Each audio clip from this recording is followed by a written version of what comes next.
잠깐 제가 기도 드리고요. 말씀 같이 나누도록 하겠습니다. 하나님 은혜를 감사합니다. 새벽부터 하나님의 사랑하는 자녀들이 하나님의 말씀을 듣고 또한 선교라는 주제로 하나님께서 우리에게 어떠한 사명을 또 부여하시는지 생각하고 고민하고 작정하고자 한자리에 모였습니다. 하나님을 아버지라 부리는 하나님의 자녀들이오니 자녀들에게 말씀하시는 하나님의 음성이 우리의 귀와 우리의 마음에 담겨지는 은혜의 시간 되게 하여 주시옵소서. 예수님의 이름으로 기도드립니다. 아멘. LA 우리 기쁜 우리 교회 우리 성도님들과 우리 김경진 목사님 만나 뵙게 돼서 하나님의 그 크신 은혜가 도대체 어디로 저를 이끌어 가고 계시는지 참 의아한 지금 미국행이 되고 있습니다. 하나님 안에서 또 그리스도 예수 안에서 성령 안에서 만나 뵙게 돼서 하나님께 큰 영광을 돌리고 또 우리 안에서 하나님의 큰 역사가 일어나기를 주님의 이름으로 간절히 소망하고 또 기도하면서 이 자리를 준비했습니다. 방금 김경진 목사님을 통해서 소개받은 탄자니아 김신일 선교사라고 하고요. 현재 탄자니아에서 한 7년 정도 사역을 하고 있습니다. 보통 이제 저를 이렇게 보시면 외모가 좀 동안이라고 말씀하셔서 30대라고 착각하시는데 40대 중반을 향해서 열심히 진행하고 있습니다. 네, 오늘 말씀은 좀 탄자니아 좀 생소하시잖아요, 그렇죠? 네, 탄자니아 생소하시니까 어떻게 사역을 하고 있고 또 탄자니아의 상황이 어떤지 앞부분은 그거를 좀 같이 나누고요. 사진과 영상을 통해서 뒷부분은 오늘 말씀을 통해서 하나님의 나라의 간섭하심을 통해 선교와 관련돼서 우리가 함께 나눌 수 있는 말씀들을 좀 생각해 보고자 합니다. 먼저 이제 PPT를 좀 준비해 왔는데 탄자니아 상황과 제가 사역하고 있는 현재의 상황들에 대해서 이제 간략하게 사진과 영상으로 좀 소개를 해드리겠습니다. PPT 좀 띄워주시면 이게 이제 탄자니아 하나 더 좀 넘겨주시겠어요? 그게 안 보이네요. 앞에 사진으로 다시 보내주시면 네, 여기 이제 탄자니아 위치입니다. 탄자니아만 이렇게 짙은 녹색으로 나와 있는데 아프리카 대륙이 코뿔소 형상 같거든요. 코뿔소 형상인데 코뿔소의 윗부분에 있는데 탄자니아는 저렇게 있고요. 인구는 남한 인구랑 비슷합니다. 한 5,400만 명 정도. 네, 대륙을 보시면 남한의 한 8배 그리고 한반도의 한 4배 정도 되는 크기입니다. 미국 땅도 굉장히 넓더라고요. 교회 오는데 30분 이상 차를 타고 가면 한국에서는 굉장히 먼 거리인데 30분, 1시간, 2시간 이게 기본인 것 같은데 탄자니아 도로가 이렇게 발달되지 않아서 땅덩어리가 넓은데 이동하려면 좀 시간이 많이 걸립니다. 여기 사진에 보이실지 모르겠지만 경제 수도라고 이제 다레살람이라는 곳이 있는데 저는 이제 거기서 사역을 하다가 다른 곳으로 이동을 했는데 이제 도도마라는 딱 중앙에 있는 도도마라는 곳이에요. 거기에서 이제 다레살람으로 오려면 키로로 하면 한 400km 400km 정도 되는데 이제 차로 오면 한 11시간, 한 12시간 정도 그 정도 걸립니다. 그 정도 땅덩어리가 있고요. 종족은 한 120개 종족이 있습니다. 120개 종족이라고 하면은 120개의 언어가 있다고 생각하시면 됩니다. 근데 다행히 영국 지배를 받았었는데 1961년에 독립을 하면서 초대 대통령인 예레르 대통령이 전 국민이 하나가 되려면 언어가 통일이 돼야 된다. 그래서 언어를 통일을 했습니다. 고만고만하게 다 알고 있는 언어였긴 했는데 케냐에서도 사용하고 우간다에도 사용하는 이제 스와힐리어라고 언어가 있어요. 그래서 언어를 이제 초등학교는 무조건 공용어인 이제 스와힐리어로 모든 걸 통일해서 국민의 연합 또 나라의 연합을 위해서 키스왈리어라는 스왈리어 언어를 쓰고 있습니다. 이제 저도 이제 학부 다닐 때 주로 배웠던 언어가 이제 동부에서 사용하고 있는 스왈리어 그걸 많이 배워서 사역하는데 아주 용이하게 사용하고 있습니다. 언어는 그렇고요. 또 종교는 해안가는 무슬림들이 많아요. 예전에 이제 거기가 오만 제국이라고 오만 제국이 탄자니아의 그 해안가 그리고 유명한 이제 잔지바르 섬이라고 있는데 그 잔지바르 섬을 중심으로 해서 노예 무역을 하던 오만 제국의 수도가 바로 이 탄자니아에 있는 그 잔지바르 섬이거든요. 그래서 해안가는 거의 무슬림들입니다. 전 국민의 퍼센티지로 나누면 한 35%. 그리고 이제 선교사님들이 개항이 되면서 이제 선교사님들이 들어오시면서 내륙 지방은 그나마 좀 기독교가 많이 전파돼서 한 30% 정도. 그리고 아프리카 하면 토속 종교가 많이 생각이 나시잖아요. 토속 종교가 한 35%. 그 정도로 종교가 분포되어 있는 나라입니다. 그리고 두 번째 사진을 좀 보여주시면, 이 사진은 탄자니아를 생각하면 제가 딱 떠오르는 사진이에요. 사진을 보시면 되게 멋있지. LA가 더 멋있는 것 같긴 한데 그래도 LA 기후랑 약간 비슷한 것 같아요. 보면 기후도 약간 비슷하고 또 나무라든지 뭐 열매라든지 약간 비슷한 것 같고, 제가 이제 탄자니아를 생각하면 딱 떠오르는 사진이 이 사진입니다. 뭐 비싼 사진기로 찍지 않고요. 옛날 구형 2014년산 옛날 구형, 지금은 구형이죠. 구형 핸드폰 사진기로 찍은 사진입니다. 어떤 사진 작가가 찍은 사진도 아니고요. 저희 첫째가 지나가면서 이거 멋있네. 차가 이동하는 중에 찍은 사진입니다. 약간 느릿도 하면서, 그래서 뭔가 좀 신비하기도 하면서 풍성하기도 하면서 바닷가도 있고 나무도 있고, 그래서 멋진 사진인데 제가 가장 좋아하는 사진 중에 하나입니다. 그래서 탄자니아는 이와 같이 좀 풍성한 곳이에요. 자연도 그렇고 음식도 그렇고 과일도 그렇고 굉장히 풍성한 곳입니다. 다음 섹션 보여주시면요. 여러분 보시는 왼쪽 상단에 보이는 사진이 이제 세렝게티랑 비슷한 그런 동물공원? 저희는 게임이라 그러는데 거기에서 제가 직접 찍은 사진입니다. 지금 사자 내외가 아침에 누 한 마리를 자시고 지금 쉬고 있는 모습입니다. 그늘에서. 그래서 주위에 보면 이제 독수리도 좀 왔다 갔다 거리고 그러는데 제 사진이고요. 그 옆에 보시면 이게 킬리만자로 산 입구입니다. 여기가 킬리만자로 입구고, 그 하단 왼쪽에 보시면 이제 킬리만자로 사는 아프리카에서 유일한 그 눈이 있는, 그리고 설산이라고 하죠. 꼭대기에 이렇게 하얀색으로 보이시는 설산이 있는데, 그 설산에 있는 그 물이 녹아가지고 지하수로 한 40km를 쭉 내려갑니다. 폭포처럼. 그리고 40km 정도 내려가서 물이 빵 터지면서 나온 오아시스 같은 곳이에요. 거의 이제 주위에는 나무도 없고 물도 없는데 딱 터져 나오는 저곳에 이제 오아시스가 생기는데, 저희가 유명한 이제 천연 자연 수영장이죠. 저희 애들하고 몇 번 갔다 왔는데 아주 시원하고 좋습니다. 그 옆에 보시면 저희 둘째 아이인데, 저희 둘째 아이를 소개하려고 한 게 아니라 이만큼 탄자니아가 풍성하다는 걸 보여드리기 위해서 준비한 사진입니다. 저희 둘째 아이가 얼굴이 좀 작긴 해요. 근데 사람 얼굴이 아무리 작아도 과일보다는 크진 않겠죠. 근데 이제 보시면 옆에 들고 있는 게 이제 애플망고입니다. 자기 얼굴만한 이제 애플망고를 이제 들고 찍은 사진입니다. 그래서 탄자니아는 이와 같이 이제 자연 환경도 그렇고 기온도 그렇고 사람이 살기에는 아프리카를 생각하시면 뭐 밀림을 생각하시거나 아니면 사막을 생각하시거나 그런데 그렇지는 않습니다. 나무도 많고요, 물도 많고요, 천연 자원도 많고요, 또 이와 같이 열매도 풍성합니다. 초청합니다.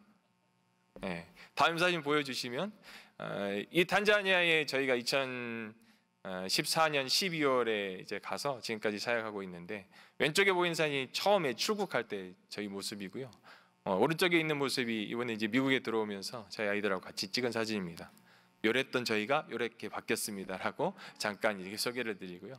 자, 다음 사진 보여주시면 여기서 처음에 이제 저희가 들어갔을 때 했던 사역은 이제 학교 개교 사역이었어요. 원래 준비되고 있던 프로젝트가 있고 담당자가 있었는데 그 담당자가 불의의 일 때문에 못 가게 돼서 이제 저희가 이제 급하게 들어가게 됐는데, 건물은 한 50% 정도 완공되어 있었고, 뭐 사람도 없고 학생도 없고, 근데 학교는 개교해야 되는 상황이었어요. 참 막막했죠. 근데 하나님이 저희를 이렇게 사용하시려고 이제 수할려도 배우게 하시고, 또 신학도 하게 하시고, 목사도 되게 하시고, 그렇게 준비해진 여정 가운데 딱 갔더니 뭐 보통 이제 선교사님들이 파송이 되면 그 나라 문화 언어를 배우기 한 2년 정도는 적응 기간이 있는데, 저희는 뭐 가자마자 그냥 그 다음 날 공사해야 되니까 삽 들었고 그 다음 날 이제 선생님들도 필요하고 학교다 보니까 학생들도 필요하다 보니까 이제 학교를 준비하는 과정에 바로 들어갔습니다. 저는 이제 주로 성경과 또 세계관을 통해서 선생님들을 좀 교육을 많이 했고, 저희 아내는 또 전도사였고 또 유치원 교사였고, 그래서 교사 교육을 좀 담당했고 그렇게 했습니다. 다음 사진 보여주시면, 이럴 때 이제 저희 아이들은 엄마 아빠가 바쁘니까 갈 데도 없고 흙 파고 놀았습니다. 공사장에서 제가 삽 들고 있으면 삽 들고 놀았고, 둘째는 뭘 못하니까 그냥 소다 하나 사주면 그거 맛있다고 먹고 그거 가지고 장난감 삼아서 이렇게 놀았던 적이 초기 모습입니다. 다음 사진 보여주시면요. 그래서 2019년까지 2015년에 시작해서 2019년까지 사역했던 첫 번째 1단계 사역이라고 저는 보는데, 1단계 사역을 학교를 개교를 하고 학생을 모집을 하고 선생님들 교육을 해서 한 4년 만에 이와 같은 저희 공동체가 됐어요. 학교 이름은 IB 퍼스트 스쿨이라고 제가 지었습니다. IB 좋잖아요, 그죠? 인재들이 모이는 IB, 저희 아이들을 꼭 가고 싶어하는 IB. 이제 한국에서 IB 클럽이라는 곳이 있습니다. 그 교복회사, 혹시 아시려나 모르겠는데, 교복회사에서 여기를 이제 한다고 하니까 교복을 하나를 팔면 100원을 이제 적립을 해서 이렇게 할 수 있게 이제 도와주셔서, IB는 뭐 펀더라이징에 필요했던 부분들이 또 있었고, 또 IB라는 어떤 상징적인 그런 것도 학교가 가지고 있는 상징적인도 있고, 그래서 IB, 그리고 퍼스트는 주로 이제 이것을 담당했던 교회 이름이 제일교회였어요. 그래서 제일도 넣고, 또 제일이라고 하면 어디 가나 한국에 가면 그 지방에서 제일 처음에 세워진 교회가 어느 지방의 제일교회라잖아요. 그래서 여기도 무슨 상징적인 의미가 있다. 그래서 IB 퍼스트 스쿨이라고 해서 저희가 한 4년, 5년 정도 저희 가족과 또 함께 도와주신 분들과 함께 마무리를 했고요. 그래서 지금 이 학교는 또 후임 선교사님이 오셔서 거기 다 인수인계를 저는 해주고요. 저는 이제 다른 곳에 가서 다른 사역을 지금 하고 있고 지금 준비하고 있습니다. 그래서 다음 사진 보여주시면 이제 현재입니다. 현재인데, 이거는 칼빈 신학교라고 아까 사진에서 보이셨던 그 다레살람에 있는 칼빈 신학교라는 학교입니다.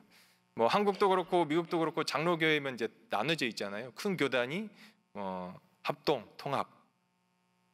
제가 합동 출신이라 합동을 먼저 얘기했습니다. 죄송합니다. 통합, 합동. 나눠져 있잖아요. 근데 탄자니아는 장로교가 이제 하나입니다.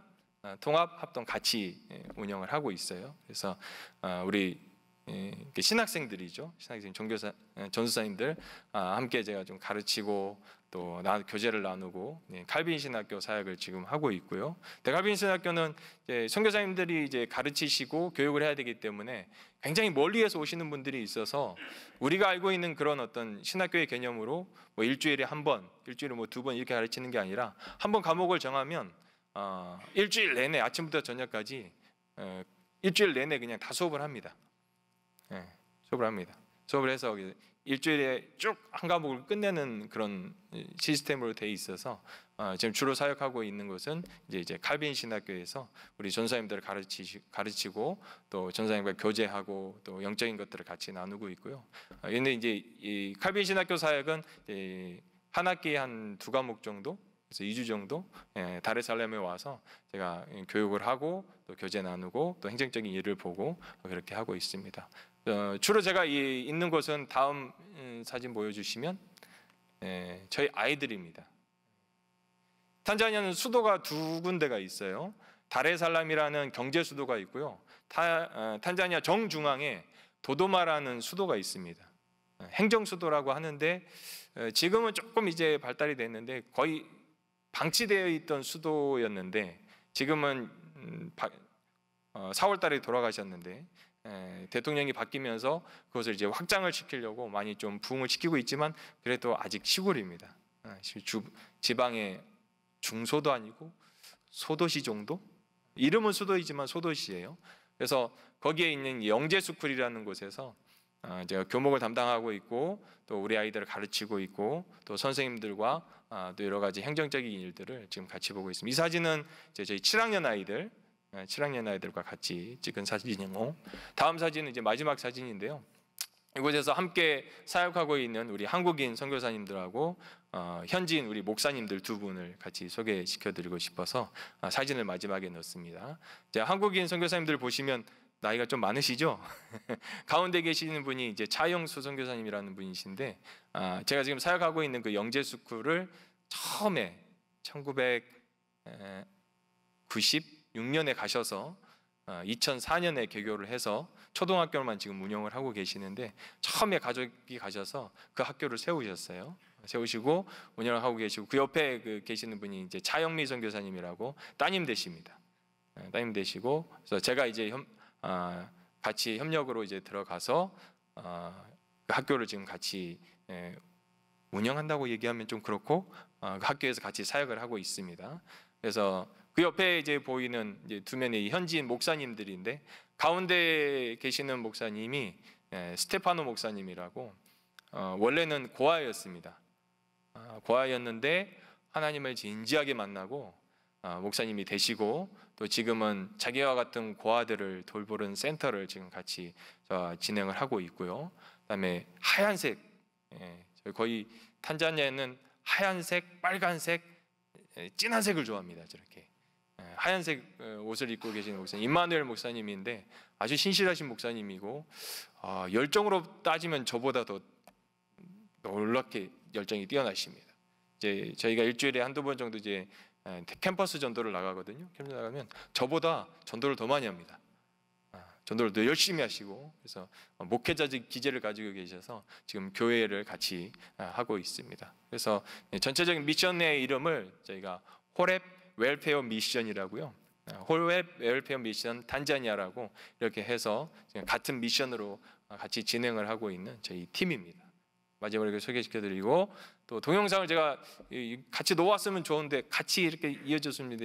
기술이 제가 조금 부족해서 동영상을 따로 2개를 준비해 왔는데 혹시 지금 가능하신가요?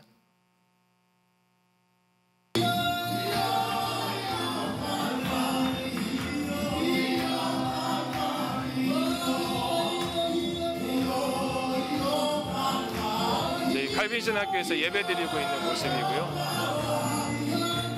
긴 예배지만 좀 짧게 지금 30초면 끝납니다.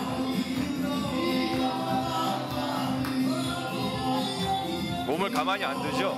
근데 제가 찍고 있어서 살짝 지금 긴장하고 가만 놔두면 그냥 난리 납니다. 네. 두 번째 영상은 이제 저희 학교 아침 예배 드리는 모습인데 같이 보시죠.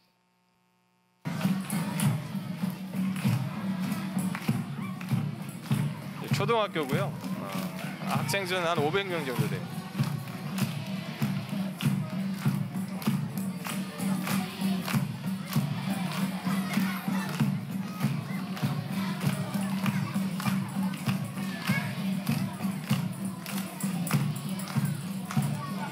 아마 들어보시면 한국 찬송이 생각나실 거예요.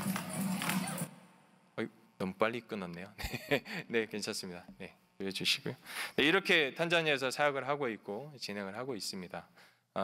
조금 이제 연장해서 설명을 드리면, 지금 사역하고 있는 칼빈 신학교는 이제 같이 다른 목사 선교사님들과 같이 협력 사역을 하고 있고, 또 영재스쿨은 지금은 초등학교만 있는 학교입니다. 초등학교 학교인데 정부에서 저희에게 땅 한 4에이커를 줬어요. 왜 그러냐면 이제 배경이 조금 있는데, 너희들이 교육을 잘 하니까 우리가 땅을 주겠는데 이 땅으로 중학교를 좀 세워달라고 4에이커를 줬습니다. 그래서 그 베이스까지 지금 났는데 여러 가지 좀 문제로 좀 중단이 되어 있는데, 지금 영재스쿨 저희 학교가 호렙 웰페어 미션 아래에 있는데, 저희 영재스쿨이 한 400개 정도 되는 그 도도마 주, 미국식으로 이면 주죠. 도도마 주에서 거의 한 1등, 2등, 3등 안에 듭니다. 예, 저희는 이제 탄자니아 교육 시스템이 초등학교는 4학년하고 졸업하는 7학년이 있는데 그때 국가고시를 봐요. 국가고시를 봐서 전국에 있는 학교의 랭킹을 다 매깁니다. 랭킹을 매기는데 속해 있는 거 주에서 몇 등이고 전체 나라에서 몇 등이고 이렇게 나는 랭킹을 매기니까 좀 스트레스긴 해요. 스트레스긴 하여도 또 시험이라는 게 어떤 랭킹을 위해서 또 열심히 해야 되지만 또 시험이라는 것을 어떻게 잘 보기 위해 제가 열심히 하는 뭐 그런 게 또 있으니까 학생들에게나 아니면 저희 선생님 도움이 많이 되는 것 같습니다. 저는 그래서 시험을 그렇게 싫어하진 않습니다. 또 시험 잘 보는 건 아닌데 그래서 시험은 그렇게 싫어하진 않습니다. 그래서 랭킹을 이렇게 보면 저희 도도마 주에 속해 있는 그 조에 속해 있는 데서 보면 거의 뭐 1등, 2등, 3등을 하니까 그거를 뭐 1, 2년만 한 게 아니라 세워지고 나서부터 지금까지 계속 그렇게 하니까 정부에서 아예 그럴 거면 중학교도 좀 해달라. 그리고 학부모들의 요구가 많이 있었어요. 중학교를 해야지 우리 아이들이 다른 곳에 가지 않고 이 교육 시스템과 또 이 교육의 마인드와 또 신앙 교육이 계속 이어지는 게 중학교가 굉장히 중요하잖아요. 어찌게 보면 이제 초등학생들은 어떤 부모님들의 틀 안에서 있었다면 이제 중학교는 어떤 세계관이 생겨지는 나이기 때문에 이때 제대로 된 신앙이 들어가지 않으면 아이들이 성인이 되어서도 좀 방황하는 경우가 많이 있습니다. 신앙적으로. 그래서 저희도 이제 중학교를 필요하다라고 생각하고 있었는데 정부에서 이제 어떤 하나님의 인도하심과 뜻 안에서 저에게 땅을 주셔서 이제 시작을 하고 있습니다. 지금 상황은 그렇고요. 현재 상황은 탄자니아 소개와 저희 사역은 이 정도로 마치도록 하겠습니다. 감사합니다. 오늘 말씀은 이제 잠깐 나누면 오늘 저희가 한 7시까지 주셨는데 뭐 그 안에 끝내도록 노력해 보겠습니다.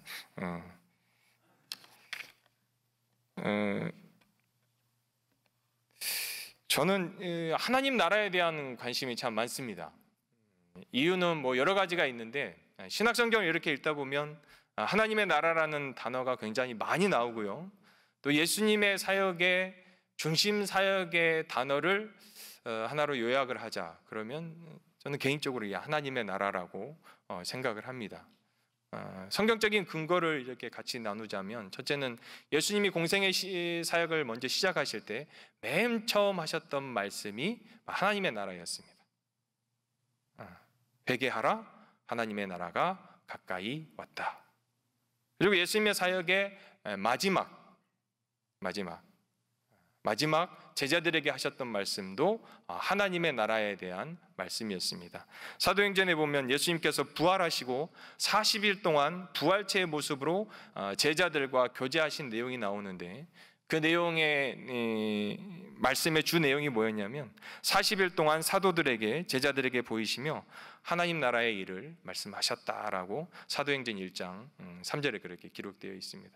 그러면 하나님의 나라라는 어떤 큰 주제는 예수님의 사역의 시작임과 동시에 예수님의 사역의 유언이었고 마지막이었습니다.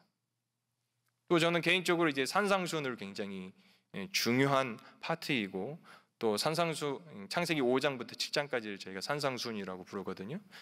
산상수훈이 굉장히 예수님의 사역과 메시지의 중심된 메시지라고 저는 그렇게 믿고 또한 그렇게 보고 생각했습니다. 산상수훈의 거의 중반쯤에 6장 33절에 저희가 잘 알고 있는 말씀이 있죠. 너희는 먼저 그의 나라와 그의 의를 구하라. 그리하면 이 모든 것이 너에게 이루어지리라. 여기서 그 나라라는 게 바로 하나님의 나라를 말씀하고 있습니다. 그럼 예수님의 사역의 처음도 하나님의 나라이요, 예수님의 사역의 마지막도 하나님의 나라이며 예수님의 사역의 가장 중요한 메시지가 담겨있는 산상수훈의 중심에도 하나님의 나라가 있다는 것은 우리가 신자로서 반드시 하나님의 나라에 대한 개념과 또한 하나님의 나라에 대한 세계관과 하나님의 나라에 대한 정의가 우리 마음 가운데 분명하게 있어야 된다는 겁니다. 그래서 제가 신학교 다닐 때 하나님의 나라가 너무 정의를 내리고 싶은 거예요. 하나님의 나라는 뭐다? 이게 먼저 정의가 내려져야지 그 다음에 이 정의와 관련된 어떤 내용들이 그 밑에 이제 붙여야 되는데 정의가 안 내려지는 거예요. 하나님의 나라는 도대체 뭔가? 그래서 처음에 했던 게 이제 책을 찾아보는 겁니다. 하나님의 나라라고 명명이 되어 있는 책 이름은 다 샀습니다. 거의 다 잤어요. 거의 다 자서 봤는데도 하나님의 나라가 도대체 정의가 안 내려지는 겁니다. 하나님의 나라는 뭐다? 뭔가 딱 떨어지는 내용이 있어야 되는데 떨어지는 내용이 없으니까 자꾸 이건가? 저건가? 그래서 당시 저희 신약학 은사하셨던, 지금 돌아가셨는데 정우택 교수님에게 찾아갔죠. 찾아가서 교수님, 제가 하나님의 나라를 진짜 이해하고 싶고 정의하고 싶은데 좀 정의 좀 내려주십시오. 그때 교수님이 저한테 이제 책을 한 권 이렇게 전해주시면서 이걸 읽고 본인이 하고 있는, 이제 저희 학년의 수업은 아닌데 그 수업에 한번 들어와봐 그러시더라고요. 정의를 내려주시면 좋은데 책을 주셨다. 그리고 한 학기 수업을 한번 들어봐라. 학점도 없습니다. 그냥 청강을 하는 겁니다. 근데 책을 봐도 또 교수님 수업을 들어봐도 도대체 하나님의 나라가 도대체 뭔지 정의가 안 내려지는 겁니다. 이거는 이거다라는 게 뭔가 정의가 내려져야 되는데 안에서 참 답답했습니다. 그러다 이제 성경을 쭉 읽는데 오늘 본문 말씀이 신학교 때 오늘 본문 말씀이 그때 딱 들어오더라고요. 오늘 본문 다시 제가 읽어드리면, 근데 바리새인들이 하나님의 나라가 어느 때에 임하니까 묻거늘 예수께서 대답하여 이르시되 하나님의 나라는 볼 수 있게 임하는 것이 아니요 또 여기 있다 저기 있다고도 못하리니 하나님의 나라는 너희 안에 있느니라. 아멘. 하나님의 나라는 정의가 내려진 겁니다. 저는 이 말씀을 보면서 하나님의 나라는 여기 있다 저기 있다, 어디 있나? 내 안에 임한 게 바로 하나님의 나라다. 그때 깨달았던 것은 이겁니다. 바리새인들이 지금 질문하고 있는 거잖아요. 예수님을 공격하려고 하는 겁니다. 예수님이 그렇게 하나님의 나라를 강조하는데 도대체 하나님의 나라는 언제 임하는 겁니까? 예수님을 공격하기 위한 질문이었습니다. 이때 예수님께서 그들에게 대답하시는 것은 여기 있지 않다, 저기 있지 않다. 네가 나를 보느냐? 나를 통해서 이미 하나님의 나라가 이 땅에 임했고 네가 나를 믿느냐? 나를 믿음으로 말미암아 하나님의 나라는 이미 네 안에 임했다라는 겁니다. 바리새인들은 지금 예수님을 공격하기 위해서 했던 질문입니다. 그런데 희한하게 예수님을 따랐던 12제자도 똑같이 예수님에게 질문합니다. 제가 그냥 읽어드리겠습니다. 사도행전 초반에 1장에 보면 예수님께서 승천하실 때 하나님의 나라에 대해서 40일 동안 이제 강론을 하셨다고 그랬잖아요. 승천하기 직전에 이제 사도들이 예수님께 묻습니다. 하나님의 나라는 언제 임합니까? 그때 예수님께서 하시는 말씀은 하나님의 나라에 관한 것은 아버지께서 자기 권한에 주셨으니 너희가 알 바가 아니다. 너희가 알 바가 아니다. 오직 성령이 너희에게 임하시면 너희가 그것을 깨닫게 된다라고 말을 하는 겁니다. 그래서 이것을 저희가 이제 저희 상황에서 이제 쉽게 이제 설명을 하자면, 제가 지금 마스크를 안 쓰고 있지만 저 안에 코로나 항체가 있습니다. 할렐루야. 항체가 있고 또 이번에 와서 백신을 맞았습니다. 탄자니아에 있을 때 검사할 수는 없어요. 거기는 뭐 의료 체계가 뭐 발달이 안 돼서. 근데 증상이 딱 코로나더라고요. 그래서 타이레놀 몇 개 먹고 나왔습니다. 할렐루야. 그래서 이번에 와서 항체 검사도 해봤더니 항체가 있고 또 다시 돌아가야 되니까 혹시나 하나님 보호하시겠지만 또 백신을 맞는 게 좋다고 주위에서 많이 하시길래 백신도 한 번에 맞는 걸로 끝냈습니다. 이거를 이제 같이 나누면 하나님의 나라가 뭔지 저희가 이해하기가 쉬울 것 같아서 함께 좀 나누는데, 하나님의 나라는 여기 있다 저기 있다가 아니고 우리가 예수 그리스도를 믿으면 이미 하나님의 나라가 우리 안에 임한 것이죠. 할렐루야. 이걸 쉽게 이제 저희가 이해하기 쉽게 함께 나누면은, 제가 백신을 맞고 한 하루 정도 몸이 좀 부대끼더라고요. 백신이라는 것은 나쁜 게 아니잖아요. 나쁜 게 아닌데 백신을 맞았더니 내 몸이 아픈 겁니다. 백신이 내 안에 들어오니까 뭔가 내 몸을 보호하기 위해서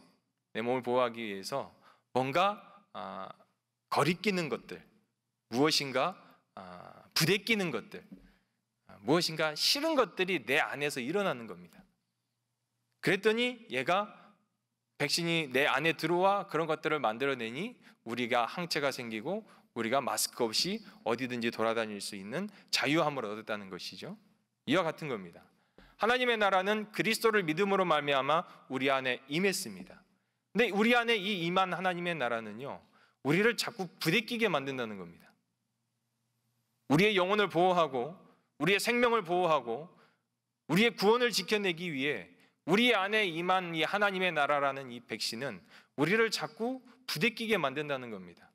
그래서 설교의 제목을 정할 때는 부정적인 설교의 제목은 잘 안 짓습니다. 근데 오늘 제 설교의 제목을 약간 부정적으로 지었어요. 간섭하시는 하나님. 간섭이라는 단어는 그렇게 긍정적인 단어는 아니죠. 그래서 어디에 이제 대표로 또한 제목으로 정하기에는 간섭이라는 단어는 그렇게 좋은 단어는 아닙니다. 그런데 하나님의 간섭은 우리가 받아야만, 하나님의 간섭은 우리 안에 임하야만 우리가 건강하게 우리의 구원을 지키고 우리의 삶을 지키고 우리의 가족을 지키고 우리 안에 임한 하나님의 나라를 지켜낸다는 겁니다. 그래서 하나님의 나라의 이 어떤 간섭하심은 우리를 하나님의 사람답게 또 하나님의 나라를 세워가는 하나님의 귀한 자녀답게 우리를 지켜내는 간섭이라는 것입니다. 이렇게 나이를 먹고 생각을 해보면 청소년 때 받았던 어떤 부모님의 간섭은 굉장히 싫은 간섭이었죠. 그렇다고 제가 간섭을 많이 받았다는 건 아닙니다. 간섭은 굉장히 싫은 간섭입니다. 이거 해라, 저거 해라. 이거 하지 마라, 저거 하지 마라.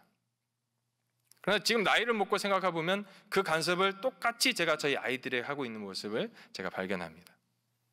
그 간섭은 우리를 살리는 간섭이요, 우리를 건강하게 하는 간섭이요, 마치 백신이 우리 안에 들어와 이 백신이 우리를 보호하기 위해 뭔가 간섭함이 있을 때 우리가 부대끼듯이 우리 몸이 뭔가 거부하듯이 이 거부함이 있지만 결국은 우리가 살기 위해서, 결국은 우리에게 주어진 이 구원이 끝까지 완성되기 위해 우리 안에 하나님 나라의 간섭이 분명하게 임해야 된다는 겁니다. 이 간섭함이 때로는 싫지만, 이 간섭함이 때로는 피하고 싶지만, 이 간섭함이 때로는 거부하고 싶지만, 이 간섭하심으로 말미암아 하나님이 우리 안에 임하게 하신 이 하나님의 나라의 백신이 우리 안에서 우리의 삶에서 무엇인가 간섭하심으로 말미암아 나의 구원이 하나님 안에서 보호가 되는 것이고 우리의 가정이 하나님 안에서 보호가 되는 것이고 우리의 나라가 하나님의 나라에서 보호가 된다는 것입니다. 그래서 이 간섭함은 우리가 즐겨 받아야 되는 간섭함인 줄로 믿습니다. 마치 백신이 우리 안에 들어와 우리가 뭔가 멀어지고 우리가 거부하고 싶고 우리가 뭔가 떨쳐버리고 싶은 어떤 상황이 발생하듯이 하나님의 나라가 진정 우리 안에 임했다면 우리 안에 임한 하나님의 나라는 분명히 우리의 정신세계에서 그리고 우리 육체에서 또한 우리 가정에서 우리의 나라에서 간섭하심이 반드시 있어야 합니다. 그 간섭하심을 우리가 즐길 때 그 간섭하심 앞에서 우리가 하나님의 간섭함을 우리가 은혜로 여길 때 그것이 우리를 하나님의 사람으로 또한 하나님의 가정으로 우리를 그렇게 세워갈 줄로 믿습니다. 할렐루야. 제가 이제 아프리카를 가 있지만 탄자니아를 가 있지만 전 중간에 여러 번의 하나님의 간섭함을 받았습니다. 시간이 짧기 때문에 그 간섭함을 다 나눌 수는 없지만 그 간섭함을 다 이겨냈더니 제가 이 자리에 있는 겁니다. 저도 어떻게 되어가는 과정에 있는 것이죠. 제가 사역지를 바꾸려고 그랬거든요. 나라를 바꾸려고 했습니다. 아프가니스탄으로. 그래서 아프가니스탄 전쟁이 막 끝났을 때 2004년에 제가 대학교 4학년 1학기를 거의 마쳤을 때인데 그때 휴학을 하고 아는 선교사님이 있어서 아프가니스탄에 들어갔습니다. 들어갔는데 거기에서 막 문제가 생기는 겁니다. 저는 이제 거기가 이제 저의 사역지인 줄 알고 들어갔는데 거기서 막 문제가 생긴 겁니다. 정부의 문제도 생기고 그때 파송했던 선교 단체의 문제도 생기고 그래서 들어가서 한 4개월 만에 다시 나와야 되는 상황이 발생을 하는 겁니다. 그때는 이제 퀘스천이 많았죠. 하나님 왜? 어려운 곳 아닙니까? 선교사로 제가 이제 해야 되겠다고 작정을 했던 계기는 밀림 속의 십자가라고 혹시 읽어보셨는지 모르겠는데 그 남미의 미전도 종족에 들어가서 어떤 청년이 선교를 했던 어떤 수기인데, 그걸 읽고 나도 저와 같은 선교를 해야지 내 삶을 들여서 하나님이 가장 기뻐하시겠다. 이제 고등학교 때입니다. 그래서 그때는 이제 밀림이 뭐라는 건지 모르니까 밀림은 아프리카에 있겠구나. 그래서 아프리카를 갔는데, 가다 보니까 보다 더 하나님의 말씀과 복음이 필요한 곳이, 그때 당시 제가 학부에 있을 때는 아프가니스탄이었어요. 그럼 거기에 가야 되겠다. 그래서 선교단체를 여러 타다 보니까 어느 선교단체가 보이더라고요. 거기서 잠깐 교육을 받고 그럼 갔습니다. 그곳이 어떤 곳인지 보기 위해 1년만 하고 와서 다시 준비해서 나가겠다. 갔더니 아닌 겁니다. 여기가 아니래요. 하나님이 간섭하시는 겁니다. 아니 하나님, 여기가 지금 제일 어렵잖아요. 여기가 밀림이잖아요. 내가 처음에 작정했던 그 밀림과 같은 곳이 여기잖아요. 근데 왜 여기가 아니라고 하십니까? 그럼 저 안 할랍니다. 그리고 졸업하고 취직했어요. 취직했더니 또 하나님이 또 간섭하시는 겁니다. 너 그때 약속한 거 있잖아. 서운한 거 있잖아. 제가 뭐 서운해서 하나님께서 그거 지켜라고 하신 건 아니지만 다시 돌이키시는 겁니다. 간섭하시는 겁니다. 하나님의 나라는 예수 그리스도를 믿음으로 말미암아 우리 안에 이미 임했습니다. 이 임한 하나님의 나라는 우리를 계속해서 간섭하실 겁니다. 이 간섭함이 어떨 때는 행복이고 기쁨이지만 대부분은 우리를 거부하게 하고 우리가 좀 벗어나고 싶고 우리가 좀 멀어지고 싶은 그런 상황으로 우리를 인도한다는 겁니다. 하나님의 나라가 이렇게 임한, 하나님의 나라가 진짜 간섭하시는 믿음의 사람은요, 두 가지 반응이 나옵니다. 하나는요, 자기 자신을요 거룩하게 하나님 앞에 드립니다. 갈라디아서 5장에 있는 말씀인데 보지 않겠습니다. 우리 안에 육체의 소욕과 우리 안에 성령의 소욕이 함께 있다고 합니다. 그런데 진짜 하나님의 나라가 임한 사람은요, 성령의 소욕이 육체의 소욕을 이기고 하나님의 사람으로 우리를 만들어 간다는 내용이 바로 그것에 있습니다. 그래서 우리가 성령의 열매하면 9가지 열매로 많이 얘기하잖아요. 사랑, 희락, 화평 얘기 말씀하시잖아요. 그게 바로 육체의 소욕을 이긴 하나님의 나라가 이겨낸 상태가 바로 성령의 열매가 맺혀지는 그 상태입니다. 그래서 육체의 소욕을 다 이겨내고 결국은 우리가 성령의 소욕으로 계속해서 우리를 거룩으로 발전시킬 때 우리 안에 임한 하나님의 나라가 진짜 역사한다는 겁니다. 우리 안에서. 그리고 선교와 관련돼서 하나님의 나라도 분명하게 역사합니다. 40일 동안 예수님께서 제자들을 가르치시고 하나님의 나라에 대해서 가르치시고, 그래도 제자들이 깨닫지 못하고 그럼 하나님의 나라 언제 임합니까? 얘기했을 때 예수님이 하셨던 말씀은 하나님의 나라에 대한 권한은 모두 다 하나님에게 있다. 즉 하나님의 나라의 모든 주권은 하나님에게 있다. 너에게 있지 않다. 그리고 나서 사도행전 1장 8절 말씀이 시작합니다. 오직 성령이 너희에게 임하시면 너희가 권능을 받고 예루살렘과 온 유대와 사마리아와 땅끝까지 이르러 내 증인이 되리라. 선교를 생각하면 가장 먼저 떠오르는 말씀이 바로 이 구절이죠. 근데 이 구절은 하나님 나라와 관련돼서 선포되는 말씀입니다. 진짜 네가 나를 믿느냐? 진짜 네가 예수 그리스도를 믿는 믿음의 자녀이냐? 그러면 하나님의 나라에 대해서 정의를 내릴 필요가 없다는 겁니다. 왜요? 예수 그리스도 안에서 또 예수 그리스도가 이 땅에 오심으로 말미암아 하나님의 나라는 이미 우리 안에 임했기 때문입니다. 제가 신학교 때 했던 실수는 그 하나님의 나라를 내 스스로 정의하려고 했던 것인데, 그리스도 안에 있느냐? 고민하지 마. 정의하지 마. 하나님의 나라는 이미 너희 안에 임해서 너와 간섭하고 계셔. 그런데 이 나라가 진짜 우리 안에 임했다면 이 하나님의 나라는 분명히 우리를 간섭하실 거야.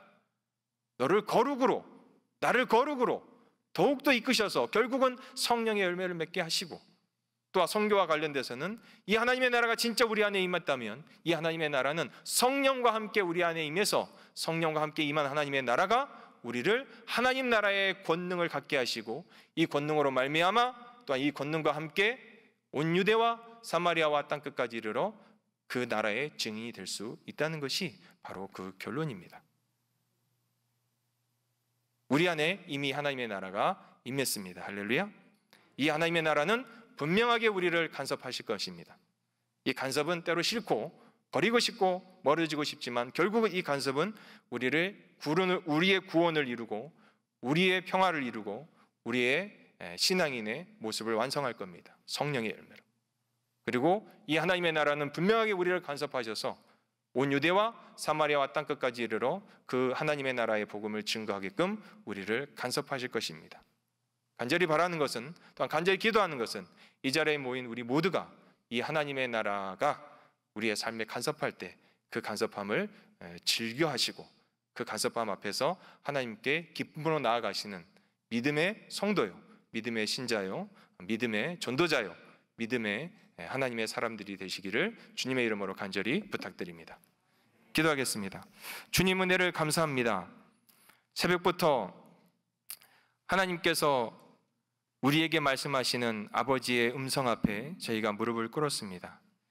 탄자니아의 사역을 잠깐 나누었지만 이 사역을 통해서 하나님께서 어떻게 하나님의 나라의 일을 우리 안에 이루실지 저는 모릅니다. 정의할 수 없습니다. 그러나 하나님께서 아버지의 뜻대로 우리를 인도하실 줄로 믿습니다. 또한 우리 신자 개개인에게 임한 하나님의 나라를 통해 우리가 늘 성령의 열매를 맺게 하시고 성령의 권능으로 우리가 속한 모든 지역과 관계 속에서 하나님 나라의 증인이 되는 믿음의 사람이요 하나님 나라의 백성으로 우리를 이끌어 주시옵소서. 늘 우리가 이것을 위해 구하는 것은 하나님의 지혜이며 하나님의 권능이며 하나님의 은혜입니다. 우리 안에 하나님의 권능과 은혜가 가득하기를 하나님 앞에 우리가 간절히 부탁드리며 우리 주 예수 그리스도의 이름으로 기도드립니다. 아멘.